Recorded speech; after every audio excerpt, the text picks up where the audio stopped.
ہے قول محمد قول خدا فرمان نہ بدلا جائے گا، بدلے گا زمانہ لاکھ مگر قرآن نہ بدلا جائے گا۔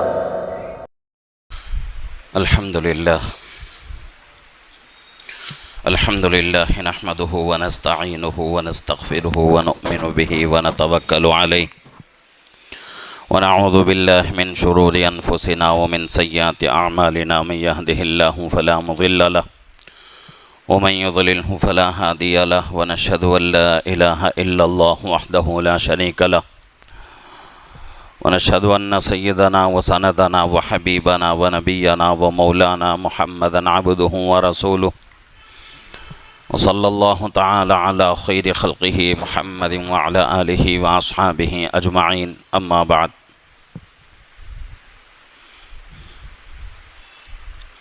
فقد قال الله تبارك وتعالى في القرآن المجيد والفرقان الحميد، فأعوذ بالله من الشيطان الرجيم، بسم الله الرحمن الرحيم۔ شهر رمضان الذي أنزل فيه القرآن هدى للناس وبينات من الهدى والفرقان، فمن شهد منكم الشهر فليصم۔ صدق اللہ العظیم صدق رسولہ النبی الکریم، ونحن على ذلك لمن الشاہدین والشاکرین، والحمد للہ رب العالمین۔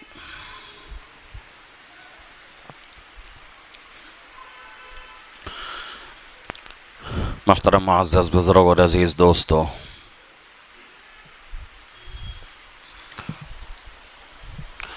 رمضان کا مبارک مہینہ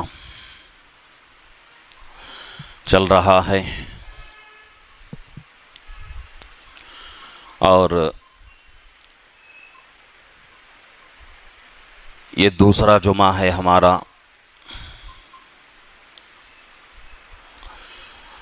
یعنی کہ آج کو 8 روزے مکمل ہو رہے ہیں۔ 2 روزے اگر ہو گئے تو 1 عشرہ ہمارا مکمل ہو جائے گا، جیسا کہ حدیث پاک میں بات آتی ہے۔ اللہ کے نبی پاک صلی اللہ علیہ وسلم نے ارشاد فرمایا، رمضان کو اللہ رب العزت نے 3 حصوں میں تقسیم کر دیا ہے۔ پہلا حصہ رحمت کا، دوسرا حصہ مغفرت کا، تیسرا حصہ آنکھ سے آزادی کا۔ تو پہلا حصہ رحمت کا چل رہا ہے، 2 دن باقی ہیں، 2 دن کے بعد ہمارا یہ رحمت کا حصہ مکمل ہو جائے گا۔ اس سے پہلے ہم لوگوں کو اللہ سے خوب دعائیں کر کے جتنا رحمت کا حصہ ہے اور اس حصے میں اللہ کی طرف سے جتنی رحمت نازل ہوتی ہے، اس پورے رحمت کا ہم کو حقدار بننا ہے۔ ویسے تو رمضان کا مبارک مہینہ پورا اللہ کی رحمتوں برکتوں والا مہینہ ہے ہی، اس سے کوئی انکار نہیں ہے، لیکن پہلے عشرے میں جو رحمت اللہ کی ہوتی ہے وہ عام رحمت ہوتی ہے، اور بہت ہی زیادہ مقدار میں اللہ کی طرف سے رحمت نازل ہوتی ہے۔ تو اس لیے ہم لوگ یہ کوشش کریں کہ جتنا ہو سکے اتنا ہم اللہ کی رحمت کو لینے والے بنیں، اللہ کی رحمت کے حقدار بنیں۔ جب اللہ کی رحمت کے ہم حقدار بنیں گے تو پھر رمضان کا مبارک مہینہ ہمارے لیے سعادت کا مہینہ ہو جائے گا، اور یہ گھڑیاں، یہ لمحے ہمارے لیے خوش نصیبی والی گھڑیاں اور خوش نصیبی والے لمحات ہو جائیں گے۔ بڑی برکتوں والا، رحمتوں والا مہینہ ہے۔ اللہ رب العزت نے اس مبارک مہینے کی تعریف قرآن میں فرمائی ہے۔ دوسرے پارے میں اللہ فرما رہے ہیں، شہر رمضان الذی انزل فیہ القرآن۔ یہ مہینہ ایسا مہینہ ہے کہ اسی مہینے میں ہم نے قرآن شریف کو نازل فرمایا، ھدی للناس وبینات من الھدی والفرقان۔ اور قرآن کی صفت آگے اللہ بیان کر رہے ہیں کہ قرآن ایک ایسی کتاب ہے جو تمام دنیا کے ماننے والے، تمام دنیا میں بسنے والے انسانیت کے لیے ہدایت کا ذریعہ ہے۔ ھدی للناس، اللہ رب العزت نے ناس کا لفظ استعمال فرمایا ہے۔ ناس کا لفظ کہاں ہے؟ ھدی للمؤمنین، اللہ نے یہ لفظ نہیں فرمایا۔ صرف ایمان والوں کے لیے ہدایت کا ذریعہ ہے، ایمان والوں کے لیے ہی قرآن جو ہے ایمان والوں کے لیے ہی صرف صحیح راستہ دکھاتا ہے، ایسی بات نہیں ہے، بلکہ اللہ رب العزت فرما رہے ہیں ھدی للناس کہ پوری دنیا کے انسان اس سے ہدایت پا سکتے ہیں۔ اور واقعتاً قرآن کریم جو ہے بہت ہی بڑا اللہ کا کلام ہے اور بہت ہی محبوب کلام ہے اللہ کا، اور اللہ رب العزت نے جب اس کلام پاک کو اللہ کی دیگر مخلوقات پر نازل کرنے کا ارادہ فرمایا تو ہر مخلوق اس کے بوجھ کو اٹھانے سے عاجز آ گئی، یہاں تک کہ سمندروں کے اوپر اللہ نے ارادہ کیا، زمین کے اوپر اللہ نے ارادہ کیا، پہاڑوں کے اوپر اس قرآن کو نازل کرنے کا ارادہ کیا، تو اتنی بڑی طاقت والی قوم، اتنی بڑی طاقت والی مخلوق اللہ کی، یہ تمام مخلوق اللہ سے عاجزی کرنے لگی کہ اے اللہ ہم آپ کے کلام کے بوجھ کو اٹھا نہیں سکتے، آپ کا جو قرآن شریف ہے، آپ کا جو کلام ہے وہ بہت بھاری کلام ہے، اس کا وزن بہت ہی زیادہ ہے، اگر آپ ہمارے اوپر نازل کریں گے تو ہم اس کے بوجھ میں دب جائیں گے۔ اتنا اونچا کلام ہے، اتنا اونچا قرآن شریف ہے، تو اس قرآن شریف کو اللہ رب العزت نے انسان پر نازل فرمایا تو انسان نے اس قرآن کو خوشی خوشی اٹھا لیا۔ تو ایسا کلام پاک، ایسا قرآن اللہ رب العزت اس ماہ مبارک میں نازل فرما رہے ہیں، جیسا کہ بخاری شریف کی پہلی حدیث یعنی کہ انما الاعمال بالنیات، اس کے علاوہ جب اصل جو کتاب شروع ہوتی ہے وحی کے تعلق سے، حضرت امام بخاری رحمۃ اللہ علیہ کتاب شروع کر رہے ہیں، جو حضرات درس حدیث میں شامل ہو رہے ہیں ان لوگوں کو یاد ہوگی بات کہ جب کتاب شروع ہوئی تھی بخاری شریف تو اس میں سب سے پہلے جو حدیثیں آئی ہیں وہ وحی کے تعلق سے حدیثیں آئیں، اور اس میں جو ہے بہت ساری باتیں گزر چکی ہیں کہ کچھ علماء کہتے ہیں کہ بھئی پہلی وحی ربیع الاول میں نازل ہوئی، پہلی وحی جو ہے رجب کے مہینے میں نازل ہوئی، اور کچھ علماء کہتے ہیں کہ پہلی وحی اللہ رب العزت نے رمضان کے مبارک مہینے میں نازل فرمائی۔ لیکن ان تمام باتوں میں سب سے بہتر اور سب سے مضبوط اور سب سے قوی بات اگر کوئی ہے تو وہ رمضان کے بارے میں ہے کہ رمضان کے مبارک مہینے میں ہی اللہ رب العزت نے قرآن کو اللہ کے نبی صلی اللہ علیہ وسلم پر نازل کرنا شروع کر دیا۔ تو اتنا اونچا کلام ہے، اس کلام کو بھی اللہ رب العزت نے اسی مہینے میں نازل فرمایا۔ تو اللہ کے کلام کی وجہ سے، اللہ کے قرآن شریف کے نازل ہونے کی وجہ سے اس مہینے کی فضیلت اور بھی بڑھ گئی۔ تو یہ مہینہ بہت ہی فضیلتوں والا، رحمتوں برکتوں والا مہینہ ہے۔ گزشتہ جمعہ میں بہت ساری باتیں ہمارے سامنے آئی تھیں کہ رمضان کے روزوں کے تعلق سے، رمضان کے مبارک مہینے کے تعلق سے، رمضان کو کس طرح گزارنا ہے، رمضان کی عبادتیں کیا کیا ہم کو کرنا ہے، ان تمام باتوں کو پھر جو ہے لوٹائیں گے تو پھر آج کی بات جو ہے رہ جائے گی۔ لیکن ہمیں جو ہے اس کا اہتمام کرنے کی ضرورت ہے کہ رمضان کا ایک ایک لمحہ اللہ کی عبادت میں گزر جائیں، اس کی ہم کو کوشش کرنا ہے۔ اللہ رب العزت رمضان ایک مہینہ عطا فرماتے ہیں، 11 مہینے ہم لوگ جو ہے اپنی منمانی زندگی گزارتے ہیں، گناہ بھی ہو جاتا ہے، اللہ کی نافرمانیاں بھی ہو جاتی ہیں، چھوٹے گناہ بھی ہوتے ہیں، بڑے گناہ بھی ہوتے ہیں، غیبت بھی کرتے ہیں، جھوٹ بھی بولتے ہیں، دھوکہ بھی ہم سے ہو جاتا ہے، رشوت اور اسی طریقے سے سود، یہ تمام برائیاں ہم سے ہوتی رہتی ہیں۔ اور مسلمان کی شان تو یہی ہے کہ مسلمان سے کبیرہ گناہ نہ ہو، یہ تمام گناہ مسلمان کی زندگی سے دور رہ جائیں، ان مسلمانوں کی زندگیاں ان تمام گناہوں سے پاک رہیں، یہی مسلمان کی شان ہے۔ لیکن انسان ہونے کے ناطے کبھی کبھی انسان سے غلطی ہو جاتی ہے، بھول ہو جاتی ہے، بھول سے غلطی سے انسان گناہ کر لیتا ہے۔ الانسان مرکب من الخطأ والنسیان، اللہ رب العزت نے انسان کو اور بھول کو دونوں چیزوں کو ملا کے پیدا فرمایا ہے، اور انسان سے ہی بھول ہوتی ہے، انسان سے ہی خطا ہوتی ہے، انسان سے ہی گناہ ہوتا ہے۔ فرشتوں سے بھول نہیں ہوتی، فرشتوں سے خطا اور گناہ نہیں ہوتا، فرشتے معصوم مخلوق ہیں، اللہ رب العزت نے ان کے اندر برائی کا مادہ پیدا نہیں فرمایا، ان کے اندر صرف اور صرف اچھائی کا مادہ پیدا فرمایا ہے، اور ان لوگوں کے اندر کبھی بھی برائی کا خیال پیدا نہیں ہوتا۔ لیکن انسان ہے کہ انسان کے اندر کبھی جو ہے اچھے خیالات آتے ہیں، اچھی باتیں آتی ہیں، کبھی جو ہے گناہ کے ارادے پیدا ہوتے ہیں، گناہ کی باتیں انسان سوچتا ہے، انسان کے دل دماغ میں یہ باتیں پیدا ہوتی ہیں، تو انسان ہونے کی وجہ سے ہوتا ہے۔ لیکن بہترین گنہگار وہی ہے جو اللہ سے توبہ کرتا رہے، بہترین گنہگار وہی ہے جو اللہ سے پکی سچی توبہ کرتا رہے۔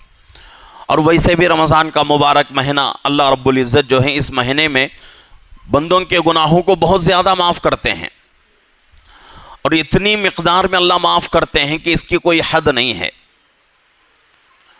تو اس مبارک مہینے میں ہم کو دو محنتیں کرنا ہیں، ایک گناہوں سے بچنا ہے، اور رمضان کا ایک ایک سیکنڈ، ایک ایک لمحہ اللہ کی عبادت میں گزرنا ہے، اور اس کے ساتھ ساتھ زیادہ سے زیادہ اللہ سے توبہ استغفار کرتے رہنا ہے، دعاؤں کا اہتمام کرنا ہے۔ یہ دو طرح کی محنتیں ہم کو زیادہ سے زیادہ کرنا ہے، اور رمضان کی عبادتوں میں، بڑی عبادتوں میں یہ چیزیں شامل ہیں۔ ویسے تو اور بھی عبادتیں ہیں، جیسا کہ تلاوت کرنا، قرآن پاک کی تلاوت کرنا، ذکر کرنا، مراقبہ کرنا، اور اپنے نفس کا محاسبہ کرنا، یہ تمام عبادتیں ہیں۔ غریب کی مدد کرنا، کمزوروں کی مدد کرنا، یتیموں اور اسی طریقے سے بیواؤں کے ساتھ مدد کا معاملہ کرنا، یہ تمام عبادتیں رمضان کی ہیں ہی۔ لیکن بڑی عبادتوں میں دو عبادتیں اور اس کے ساتھ اور کچھ عبادتوں کو علماء نے شامل کیا ہے، تو ان عبادتوں میں سے دو عبادتیں ہیں، ایک گناہوں سے بچنا، اور ایک ایک سیکنڈ، ایک ایک لمحہ رمضان کا اللہ کی عبادت میں گزرنا، اور دوسری عبادت اللہ سے زیادہ توبہ استغفار کرنا، دعاؤں کا اہتمام کرنا۔ یہ دو عبادتیں، اس کا اگر ہم لوگ اہتمام کریں گے تو انشاءاللہ ہمارا رمضان، جس کا ایک ایک سیکنڈ، ایک ایک لمحہ اللہ کی عبادت میں گزر جائے گا۔ نہیں، ہم نے اس کے اوپر توجہ نہیں دی، گناہوں سے ہم نے نہیں بچا، اللہ کی نافرمانی سے ہم نے نہیں بچا، اور اللہ سے توبہ استغفار ہم نے نہیں کی، دعاؤں کا اہتمام نہ کیا، تو پھر یہ رمضان بھی ہمارا دوسرے مہینوں کی طرح گزر جائے گا، اللہ کی نافرمانی ہوتی رہے گی، گناہ ہم سے ہوتا رہے گا، ہم لوگ اللہ کی رحمت سے دور ہوتے چلے جائیں گے، اور اللہ ہمارے گناہوں کو معاف بھی نہیں کریں گے۔ تو اس لیے ضروری ہے کہ اس مہینے کو قدر کی نگاہ سے دیکھیں، اس مہینے کی عزت کریں، اس مہینے کا احترام کریں، اس مہینے میں اللہ کی نافرمانی ہرگز نہ ہونے دیں، چھوٹا گناہ بھی نہ ہو، بڑا گناہ بھی ہم سے نہ ہو، اس کا بہت اہتمام کرنا ہے۔ اور اس کے ساتھ ساتھ دوسروں کے ساتھ نرمی کا معاملہ کریں، دوسروں کے ساتھ اچھائی کا معاملہ کریں، یہ بھی جو ہے رمضان کی عبادتوں میں شامل ہے۔ اور روزوں کا اہتمام تو کرنا ہی کرنا ہے، رمضان کے روزے کو اللہ نے مسلمان پر فرض کر دیا ہے۔ اگر کوئی بندہ ہٹا کھٹا ہے، کوئی عذر اس کو نہیں ہے، شرعی عذر اس کو کوئی نہیں ہے پھر بھی روزہ نہیں رکھتا، اللہ کے نبی صلی اللہ علیہ وسلم فرماتے ہیں کہ اگر کوئی بندہ رمضان کا ایک روزہ چھوڑ دے، اس کے بدلے میں وہ آدمی پوری زندگی روزہ رکھتا رہے، تو اس ایک روزے کا ثواب پوری زندگی روزے رکھنے پر بھی اللہ نہیں دیں گے۔ تو اس لیے ضروری ہے کہ ایک روزہ بھی ہمارا نہ چھوٹے۔ گزشتہ جمعہ میں بھی میں نے کہا تھا کہ بعض لوگ جو ہیں چھوٹے چھوٹے بہانوں سے رمضان کا روزہ چھوڑ دیتے ہیں، بہانے کرتے ہیں کہ بھئی میں بیمار ہوں، شوگر ہے، بی پی ہے، ہارٹ اٹیک، اور اسی طریقے سے جو ہے کینسر، اور اسی طریقے سے گیس ٹربل، یہ تمام بیماریوں کا بہانہ کرتے ہیں۔ آج ڈاکٹروں کی ایک بہت بڑی ٹیم اور سیاستدان سائنسدانوں کی ایک بہت بڑی ٹیم، جس میں امریکہ کے بڑے بڑے سائنسدان شامل ہیں، ان کا کہنا ہے، ان کا ریسرچ ہے کہ اگر کوئی بندہ سال میں 30 دن روزے رکھے گا، ایک مہینے کی روزے رکھے گا، اللہ رب العزت اس کے بدن سے 200 سے بھی زیادہ بیماریوں کو ختم کر دیں گے۔ اور اس میں وہ لوگ خاص طور سے بڑی بڑی بیماریوں کا ذکر کر رہے ہیں کہ وہ بیماری جو لا علاج ہیں، جس کا کوئی علاج نہیں ہے، جیسے کہ کینسر ہے، اور اسی طریقے سے شوگر ہے، اور بھی بڑی بیماریاں وہ لوگ شامل کر رہے ہیں۔ یہ بیماریاں جس کا کوئی علاج نہیں ہے، آدمی زندگی بھر دوائی کا جو ہے محتاج بن جاتا ہے، دوائی کھاتا رہتا ہے، گولیاں استعمال کرتا رہتا ہے، ایسی بیماریوں کی بھی اللہ رب العزت جو ہے شفا دے دیتے ہیں۔ تو اس لیے رمضان کا روزہ بہانوں سے، چھوٹے چھوٹے بہانوں سے نہ چھوڑیں۔ آدمی کو اگر رمضان کا ایک روزہ چھوٹ جائے کسی مجبوری سے، تو اس کا آدمی کو اتنا غم ہونا چاہیے کہ اس کا پورا جو ہے زندگی کا ہر چیز اس کی ختم ہو چکی، اتنا انسان کو غم ہونا چاہیے رمضان کا ایک روزہ چھوٹنے کی وجہ سے۔ تو اس لیے ضروری ہے کہ رمضان کا ایک روزہ بھی ہمارا نہ چھوٹے۔ اور اسی طریقے سے تراویح ہے، شروع دنوں میں ہماری مسجدیں جو ہیں بالکل بھری تھیں، لیکن جیسے جیسے رمضان آگے بڑھ رہا ہے، مسجدیں جو ہیں پھر خالی ہو رہی ہیں۔ ایسا نہیں ہونا چاہیے۔ مسلمان کی یہ شان نہیں ہے کہ بھئی رمضان شروع ہو گیا، 3-4 دن جوش میں آ گئے اور آ کر جو ہے روزے کا اہتمام، تراویح بھی پڑھ رہے ہیں اور ہر چیز کر رہے ہیں، 3-4 دن ختم ہو گئے پھر وہی پرانی زندگی۔ ایسا انسان، یہ مسلمان کی شان نہیں ہے۔ مسلمان کی شان تو یہ ہے کہ بھئی پورا رمضان کا مہینہ اہتمام کے ساتھ 30 روزے یا 29 روزے جتنے بھی ہوں مکمل رکھیں اور ہر دن تراویح پڑھیں۔ رمضان کے روزوں کو اللہ نے فرض کر دیا ہے، رات کے قیام یعنی تراویح کو اللہ نے امت کے لیے، اس امت کے لیے ثواب کی چیز بنائی ہے۔ بعض حدیثوں میں بات آتی ہے، اگر کوئی آدمی دن میں روزہ رکھتا ہے، رات میں تراویح پڑھتا ہے، تو تراویح کے ایک سجدے پر 1500 نیکیاں اللہ اس کو دیں گے، ایک سجدے پر۔ اور بعض حدیثوں میں بات آتی ہے 1750 نیکیاں اللہ اس کو دیں گے، اور ایک حدیث میں بات آتی ہے کہ 2500 نیکیاں ایک سجدے پر ملیں گی۔ اب اس کا حساب لگا لیں آپ کہ ایک دن میں 20 رکعت ہم لوگ تراویح پڑھتے ہیں، 20 رکعت میں 40 سجدے ہوتے ہیں۔ جب ایک سجدے پر 1500 نیکیاں اللہ دے رہے ہیں، تو ایک دن کی تراویح کے 40 سجدوں پر کتنا ثواب ہم کو مل گیا، کتنی نیکیاں ہمارے نام اعمال میں جمع ہو گئیں، اس کا حساب نہیں لگا سکتے ہم۔ تو اس لیے ضروری ہے کہ رمضان کا مہینہ اللہ رب العزت اسی لیے دیتے ہیں کہ میرے بندے اس ثواب کو سن کر قریب ہو جائیں اور میری عبادت میں وقت گزاریں۔ اللہ رب العزت اسی لیے یہ رمضان کا مہینہ عطا کرتے ہیں۔ اور بخاری شریف کی روایت ہے، اللہ کے نبی صلی اللہ علیہ وسلم فرماتے ہیں کہ اگر کوئی بندہ رمضان کا ایک روزہ یا پھر جو ہے رمضان کی تراویح اس نیت سے پڑھتا ہے کہ اللہ نے اس کے ساتھ ثواب کا وعدہ کیا ہے، اس وعدے کو سچا سمجھ کر ایک دن کا روزہ رکھتا ہے یا پھر جو ہے تراویح پڑھتا ہے، تو اللہ اس کے پچھلے تمام گناہ معاف کر دیں گے۔ اب اس سے بڑھ کر ہم کو کیا چاہیے؟ مسلمان کے لیے، اس سے پہلے بھی میں نے عرض کر دیا تھا کہ مسلمان کے لیے سب سے بڑی نعمت انسان اپنے گناہوں کی مغفرت، انسان کے اپنے گناہوں کی مغفرت ہے۔ اس سے بڑھ کر کوئی ایمان والے کے لیے، مسلمان کے لیے نعمت نہیں ہے۔ جب انسان مسلمان کے گناہ ہی معاف نہ ہو تو پھر اس کو جنت کیسے مل سکتی ہے؟ اللہ کی انعامات اس کو کیسے نصیب ہو سکتے ہیں؟ اللہ کی رحمتیں کیسے اس کی طرف متوجہ ہو سکتی ہیں؟ اللہ کی برکتیں اس کی زندگی میں کیسے نازل ہو سکتی ہیں؟ اور یہ چیزیں تمام کب ملیں گی؟ جبکہ انسان کے گناہ معاف ہوں۔ انسان گنہگار ہے، اور مثال کے اعتبار سے ایک انسان کو جو ہے شوگر کی بیماری ہے، اور اس کے سامنے ہم جو ہے قسم قسم کی جو ہے مٹھائیاں رکھیں اور اچھی اچھی جو ہے لذیذ جو ہے حلوے اس کے سامنے رکھیں، پھر بھی وہ آدمی نہیں کھا سکتا۔ کیوں؟ بیماری ہے۔ جب وہ بیماری ختم ہوگی تب وہ آدمی ان چیزوں کو استعمال کرنے کا مستحق ہوگا۔ تو اسی طریقے سے جب تک ہمارے گناہ معاف نہیں ہوں گے ہم جو ہے اللہ کے انعامات کے مستحق نہیں ہو سکتے۔ ہمارے گناہوں کا معاف ہونا بہت ہی ضروری ہے، اور اسی لیے اللہ رب العزت جو ہے یہ رمضان کا مہینہ عطا کرتے ہیں۔ اور کل بھی ہمارے سامنے جو ہے صبح میں حدیث میں بات آئی، آج بھی ہمارے سامنے حدیث میں بات آئی کہ اللہ کے نبی صلی اللہ علیہ وسلم فرماتے ہیں کہ ہر رمضان کے ہر رات میں، ہر دن میں روزے دار کی ایک دعا ضرور قبول کرتے ہیں۔ روزے دار کی ایک دعا ضرور قبول ہوتی ہے اللہ کے یہاں۔ لیکن ہماری حالت کیا ہے کہ ہم روزہ رکھتے ہیں، اور جو لوگ روزہ نہیں رکھتے ان کا کوئی سوال ہی نہیں ہے، لیکن جو لوگ روزہ رکھتے ہیں ان میں سے کتنے لوگ ایسے ہیں جو سحری میں اللہ کے سامنے جو ہے مانگتے ہیں، یا افطار کے وقت اللہ کے سامنے ہاتھوں کو اٹھا کر مانگتے ہیں؟ اپنے دل پر ہاتھ رکھ کر سوچنے کی بات ہے کہ میں روزہ رکھ رہا ہوں، کیا روزے کے ساتھ ساتھ میں اللہ سے مانگنے کا عادی ہوں یا نہیں ہوں؟ میں اللہ سے دعا کر رہا ہوں اپنی ضرورتوں کے لیے یا نہیں کر رہا ہوں؟